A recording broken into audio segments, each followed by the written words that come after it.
We got Brett Cohen, head of events at Forbes, joining the podcast today, joining the daily digital marketing podcast today. You were the head of events at Forbes, and you just threw the Forbes 30 Under 30 Summit a month or two ago. What's the craziest thing that happened at that event? I'm actually happy to say I don't think anything too crazy happened at this year's event.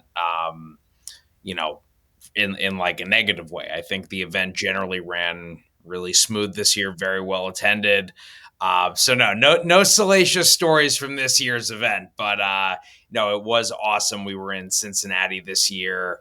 Kind of did like late September dates this year. It's usually in October, and it was a great event, really well attended, and we had a really strong speaker lineup this year. Do you get stressed out like a day or two before the event, going into the event? Like a huge event like the Forbes Under 30 Summit. Yeah. Do you get stressed out leading into it? Absolutely. I think I'm stressed in the months leading up to it. There's a lot of moving pieces to the event. So yeah, I would say there's a constant level of stress just because there's a lot to juggle. And there's a lot of curveballs that most definitely, come our way. But, I'm not necessarily, I'm never overly stressed. I would just say there's a constant like blanket level of anxiety that I think just comes with doing this event. I will say, though, there's less of it every year now that I've done it for a number of years. I would say that goes down over time.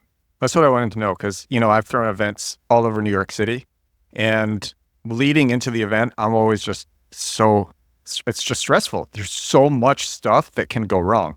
And what stresses you out the most? Going into it? Yeah. Not enough people will show up. Something will be wrong with the event space. That happens so often. Or maybe a guest won't come. Things like all of those things. Well, to that point, I think you never really know what's going to go wrong. That's part of the thrill of it, and I think also part of the satisfaction of it when things do go well. It's kind of a high wire act on all of those fronts, even at the simplest level. If you're organizing a meetup versus a multi-day conference, I think a lot of those things are completely synonymous across those different sized events. What was the best thing that happened at the Forbes Under 30 Summit this year? Like something that you're like, oh man, I can't believe we pulled that off. Or just, something great.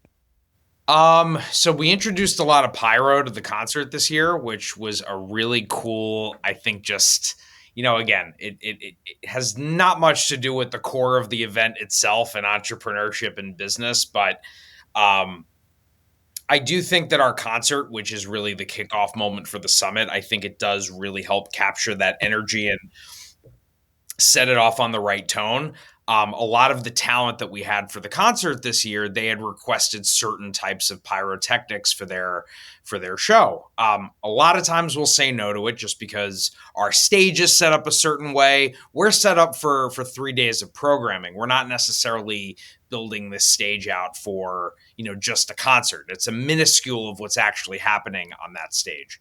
But this year we said yes, and there's a lot of worries that go into it. Number one is cost. Number two is why am I saying number one is cost? Number one is safety, always. When you're doing anything like that, anything that goes a little bit above and beyond the norm of what you would have at an engaging multi-day conference, something like that where you're involving fire, where you're involving chemicals in some cases, fog machines, sparklers. I have a whole laundry list of things that we brought in this year, but that was a big worry of mine just because we had to go through some internal loopholes to make sure we're insured for these kind of things. And it's just not something we do all the time. Anyway, it went off really well, and I think it was a really nice add-on to the concert. So that is something nerdy that I got excited about personally. I don't know if that's the most meaningful thing, but as a lifelong wrestling fan, I do love the pyrotechnics. Dude, I didn't even know you had pyrotechnics. We did have some pyrotechnics for Metro Boomin, for Xandra, and for Shabuzi. Wow. I was watching your story. I'm just like, oh, dude, that's next level. That's cool. Where do I'm still upset you didn't come to the event yo? this year. How come there were no pyrotechnics at the Forbes Iconoclast Summit? How are the No, how come there were no Oh, pyrotechnics at the um, Iconoclast Summit? Yeah, dude. I think there's a time and a place for pyrotechnics, and I'm With not sure. Ray Dalio and Ryan Reynolds. Come on. Yeah, I think it might have just been a tad much for that event. So Brett Cohen, literally, like, I have gone to your events with Ray Dalio, with Ryan Reynolds. Yes. I'm just like, how much planning goes into an event like that? A lot. Managing the speakers and getting them booked and getting them all sorted is that's a very big part of it. We have an entire team dedicated to putting together that lineup and managing the talent. But it is one of many moving pieces that goes into an event, even of that size, where it's not necessarily the biggest event as far as attendees, but the level of importance, the amount of security that you need to have. Things just need to be elegant. Things need to be smooth. And you want to make it so that people go there and they have no worries, that they have a wonderful experience. So every moment of that agenda really needs to be thought through. And we have a great team. We really do. A great, thoughtful team that has a lot of attention to detail. And I don't know. You've been to it the past couple years, so I'm curious your opinion on when it was at Chelsea Piers versus at Cipriani's this year. Dude, it was flawless. It was. Do you want my honest opinion? Yeah, of course. My honest opinion going into it was like, okay, Are you Ryan, gonna lie on your own podcast? I would omit things, but I'm going to tell. Because I don't know if you want me to say this, but I'm going to say this. So when I went, Well. no. I mean, I can look. I'll just say it. I was just going into the event. I'm like, where is the security? That was like, how are you having these huge people? And maybe you guys have just hid them so well. But I'm like, there are billionaires here. Where's all the? Well, I can assure you that there was plenty of security there. You don't necessarily always keep security out in the open. I think that in some cases, especially when you're at a live event, and especially nowadays when we're in such a polarizing political climate, which I don't think is changing anytime soon, you don't want to make people more nervous than you need to make them. So an over presence of security is also a thing. As long as you didn't experience any problems, just know that they were there and they were in place and they were present. Can you tell this story? All right, yeah, I want to hear this story. So we took you, this is me, my friend Michael. We walked through Times Square with real bodyguards, but they were just doing this for fun. Fake paparazzi, a fake assistant, a fake publicist. We wanted to trick everyone in Times Square into thinking that you were a world-class celebrity, and we did it. The video went super viral. But the crazy thing was that the video came out, and if I remember correctly, I put it on Reddit, and it had started to go viral or something. But then it was taken down because of copyright infringement, because of the music that we used. And this was as it was going viral. This video, the stakes were crazy because this video ended up getting hundreds of millions of views. We went on 2020, Good Morning America, The Today Show. We were flown out to LA to be on the Jeff Probst Show. The stakes were huge. We spent so much time making the video. And as it was going viral, and I don't know if we could have posted it again on Reddit at that time. We might have had to wait. We might not have been able to do it at all. The video ended up #1 on the front page of Reddit. And as it was going viral, it was taken down off YouTube for copyright infringement. And you have this crazy story that even now, to this day, over 10 years later, I can't believe you pulled that off, of how you got the video back up. Do you remember it? I do. I remember it very well. So the notifications I was getting on YouTube at the time were saying that the video was pulled down, as you said, for copyright infringement, a copyright claim from Sony Music. That's correct. So they are the owners of the Kool and the Gang library. We used the song Hollywood Swingin'. So that was the copyright claim. So I basically, it was being held for review, which meant that this video that was going viral was now no longer going viral. It was taken down completely. So I don't want to re-upload it because then the link wouldn't have worked and we'd have to start from scratch. So that was not ideal, a re-upload. We also, I think, if I remember correctly, at the time we talked about putting it on Vimeo and seeing if it would go viral there. And that was not a good option. So I ended up calling up Sony Music's legal department. There was an office in New York. There was an office in LA. I just called them relentlessly. I went on LinkedIn. I found any names I could find. I tried reaching out to them. Finally got someone on the phone, got their email address. I let them know what was going on. I said, there's a copyright claim from Sony Music on a YouTube video of mine that's going viral at the moment. I really need to talk to someone so that we could, lift this hold. So long story short, those are done automatically. There are filters built into YouTube that detect copyrighted content, as there are to this day with video, audio, music, anything, any type of multimedia that might be owned by another entity. There are automated filters that detect that anytime content is uploaded. So this was, I think, in the rudimentary stages of those tools. And I basically said, listen, you need to not hold this video unless there's a huge problem with it.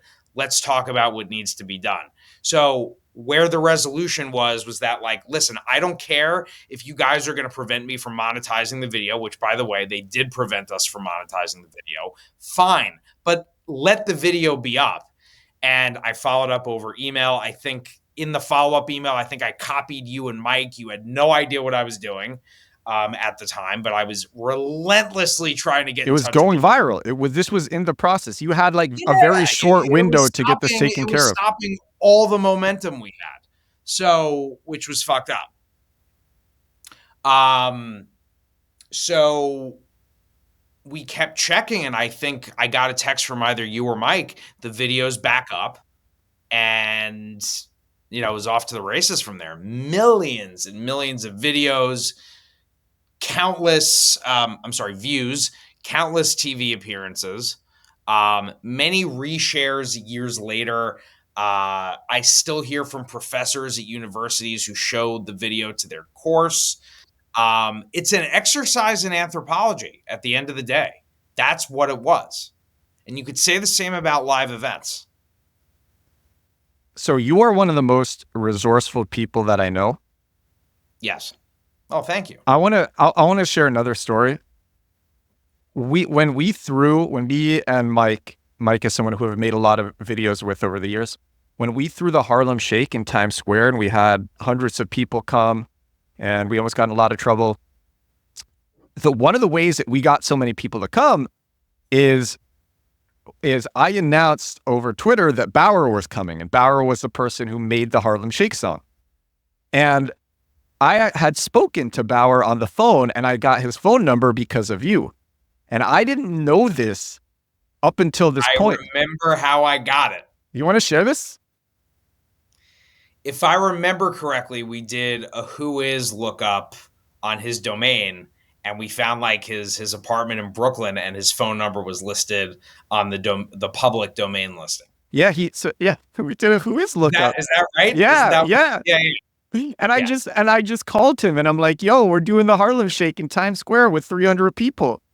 Yeah. And I'm like, you want to come? And he's like, maybe. How'd you get this number, by the way? And I'm like, oh yeah, I did a Whois lookup. And so he said, maybe. And then I announced on Twitter that Bauer was coming, and everyone got so hyped, and I think it made a lot more people come, and it was in the news, and yeah, it was super viral. And that was because of you. And that's you came on a different episode and you talked about how you got, when you were, I think 16 or 17, you got Kim Kardashian on your show. You had a podcast before people had podcasts. You got Kim Kardashian on your show. You got Paris Hilton on your show. You got Jimmy Fallon on your show. You got, I don't know, so many huge people. And you were 16. Homie, you were like 16. And I was like, that's crazy resourceful. And then I met you, I think, 3 years later, and Yep. you were telling me all these things, and I couldn't even, because, dude, I couldn't even fathom it when you told me. Well, podcasts weren't really a thing at the time, and it was candidly very difficult to convince people that it was worth their time in coming on me. So I'll be honest, I would have to lie to people about the audiences that I had. Um, I guess it was a fake it till you make it thing until I really did build an audience and a reputation. Um, and then the more legitimate guests you have, you could just sort of build on that momentum. You could say to people, well, look who was just on my show. Like, what you go to a publicist, they get paid on what appearances they get for their clients. So you find a good celebrity publicist who has, a decent client list, they'll start feeding you their clients to talk about this, to talk about that. And the way I booked Kim Kardashian, she was actually at the time promoting a fitness DVD through an outside company. And I think she had some press obligations and no one wanted to do it. And I said, I'll talk to her. And that's how it happened. And she had to do this press. So it was like a quota that she needed to fill. Yeah. And it was a phone interview. It was only 15, 20 minutes. It was pretty brief, painless. Yeah, but you were 17 with a podcast that nobody listened to, and she didn't know that. No, like I think you were on Blog Talk Radio, and the listener numbers weren't public, and so no one really knew, and no one even knew what, like, the word podcast wasn't even a thing. No, it was internet radio. Yeah, it was internet radio, and you 17 years old. I will say at that time and on that platform, they focused a little bit more on the live element of podcasting, which I thought was cool because it was more similar to, like a terrestrial radio show. There was a dial-in number, there was a live chat. Podcasts now are not really live oriented necessarily. I mean, I know a lot of podcasts will do live tapings in theaters and in front of audiences, but this whole platform, this idea of podcasting was focused on doing it live. So when I did those interviews, they were all live. There was no editing whatsoever. What happened live was what was published. They didn't even have the ability to edit and re-upload a file. I did not even have that capability. That's crazy. That's rudimentary. It was a very different world back then. And I'm talking 2005 to like 2009 was primarily when I was doing this. So yeah, it was a long time ago, but you did it. You did a little bit past 2009, I think. You did it up until 2013. I was dating somebody, and I remember we were together, and it was in 2013, and then I called into your show to talk. I forget who it was to talk to, because he wanted me to pull a prank on some guest in 2013.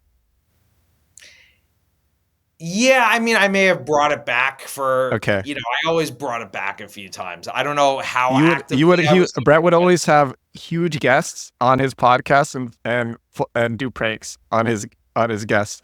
I did a lot of pranks on my guests. You did a lot of them. My dad did a lot of them. Dude, I met you in 2009 at ABC.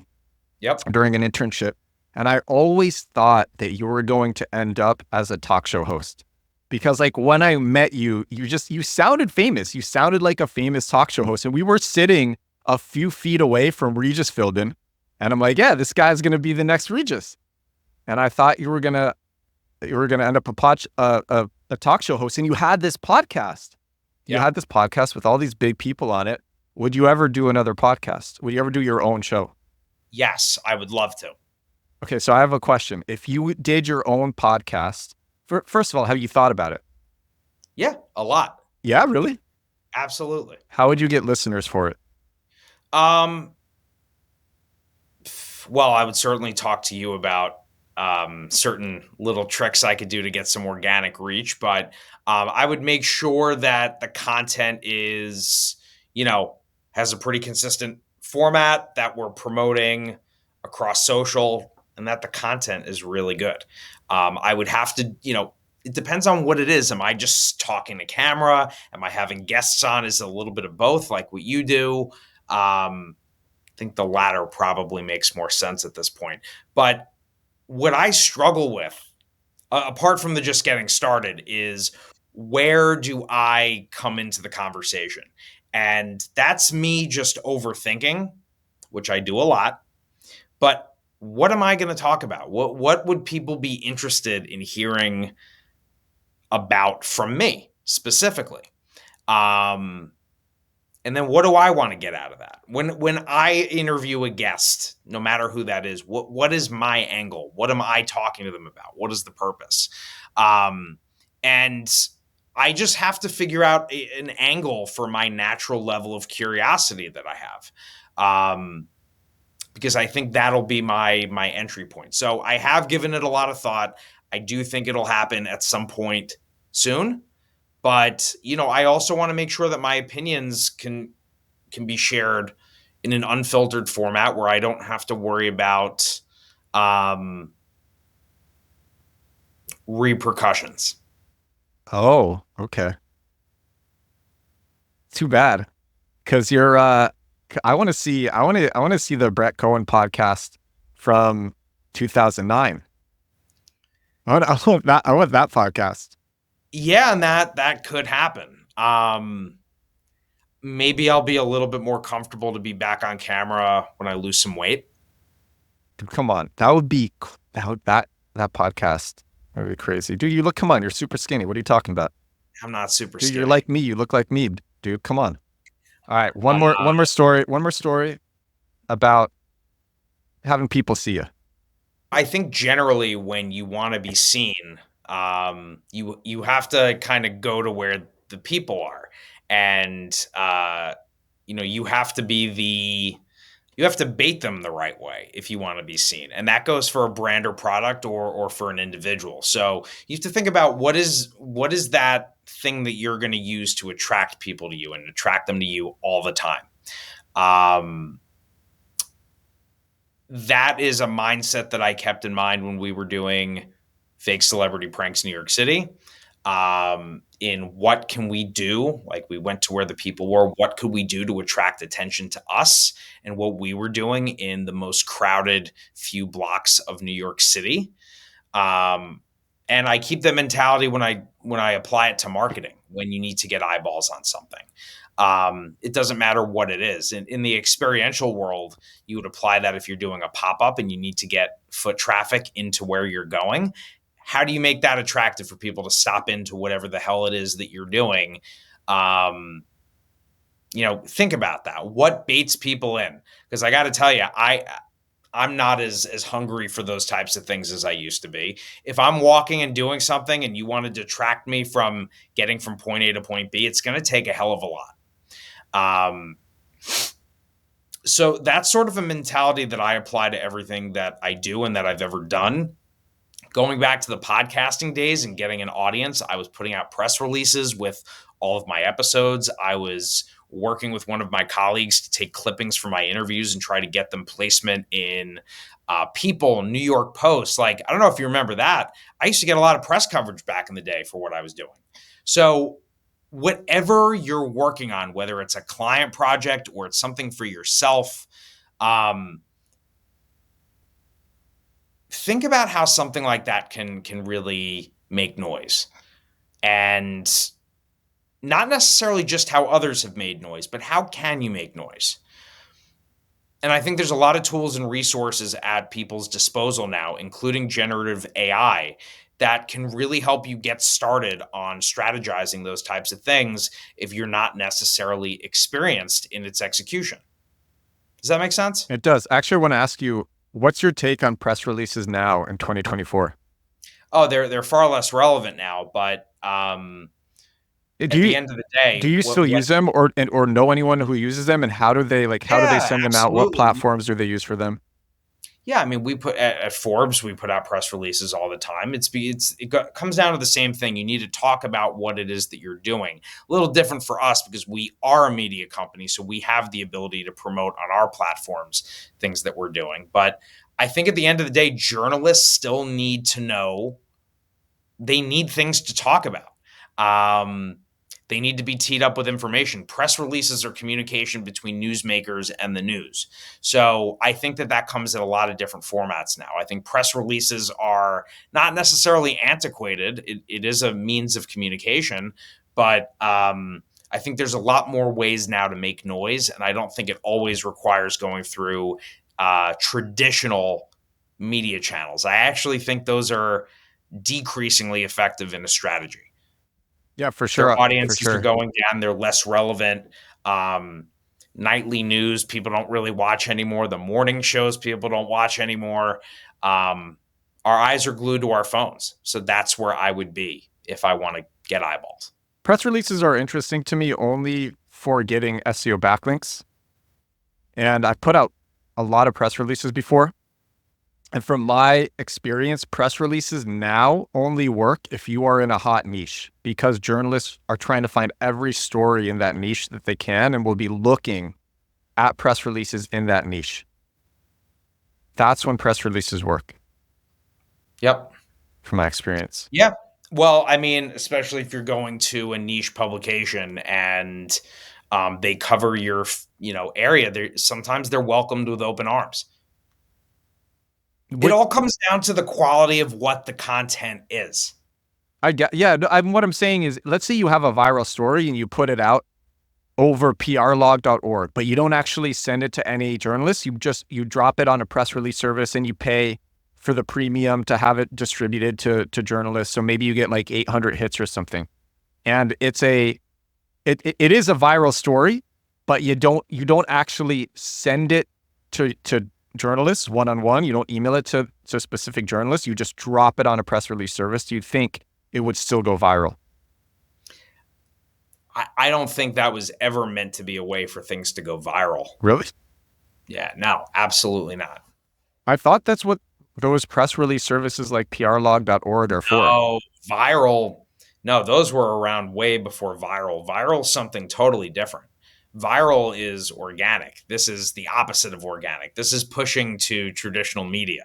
No, but the concept is, you have a viral story, you write a press release about it, you drop it on PR log, and then journalists pick it up, and then journalists pick it up from those journalists, and that's what viral is. Then it starts spreading from the initial press coverage, and the initial press coverage comes from PR log. I would say that's more about wanting to get a news story out, like on the wire. Like if something gets picked up by the Associated Press and then it goes off like wildfire throughout traditional media. I wouldn't call that viral. I would call that like, it would just be a popular story. Yeah. But that is how traditional media used to work. Something, not necessarily through a press release, through some way of notifying the press, and then it gets more traction. So it could start with a local paper, and then the story gets more traction. Oh, now it's being covered by this and that. And, again, that was a form of how a story used to grow. Viral is, I think, has a lot more legs than that. It absolutely does. I'm just more so wondering if traditional journalists are still looking at press release distribution services for stories. I mean, I don't know that I'd really be equipped to answer that question, but I would say that it still likely holds some significant value to them. That's what I thought. Yeah, that's what I wanted to hear. All right, well, Brett Cohen.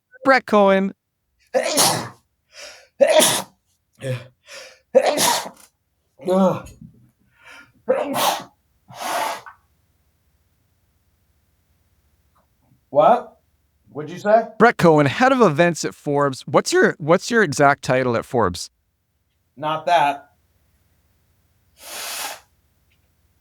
Executive Director of Production and Partner Experience. There we go. You can find him on LinkedIn. Send him a connection request. He will accept. My sinuses have been all over the place, man. You're going to accept, right? When you get a connection request on LinkedIn, right? If you send me a connection request on LinkedIn after this podcast, please send me a message mentioning that you heard this podcast interview. That is episode 495 of my daily digital marketing podcast, The Edward Show. Do this thing 7 days a week, every day. Brett Cohen, wonderful guest. Thank you for joining. I will talk to everyone again tomorrow. Bye now.